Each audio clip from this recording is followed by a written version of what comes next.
Umakyat na sa higit 3,000 pamilya o halos 11,000 individual mula sa iba't ibang barangay ang inilikas ng pamahalaang lungsod ng Maynila dahil sa hagupit ng Bagyong Uwan.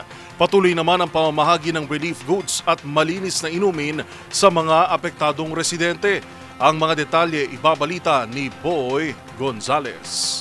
Dumami ang bilang ng mga pamilyang inilikas sa lungsod ng Manila dahil sa patuloy na panalasa ng Super Typhoon Uwan.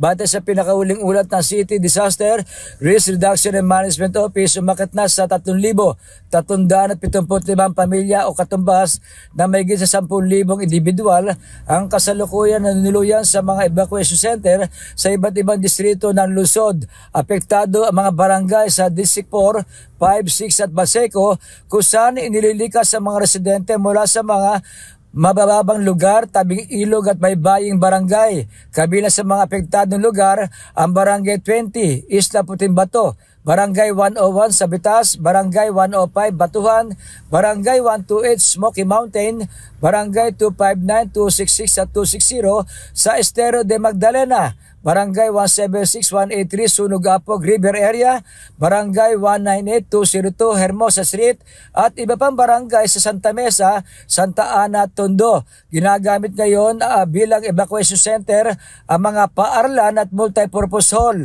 Sa Baseco Compound, nanatili ang 559 na pamilya mula sa mga barangay Aplaya at Gasangan sa mga evacuation site tulad ng Benigno Aquino Elementary School at Corazon Aquino Junior High School. Patuloy ang pamamahagi ng Manila Department of Social Welfare ng relief goods sa pagkain at tubig sa mga evacuee habang nagpapatuloy ang masamang panahon dulot ng Super Typhoon Uwan.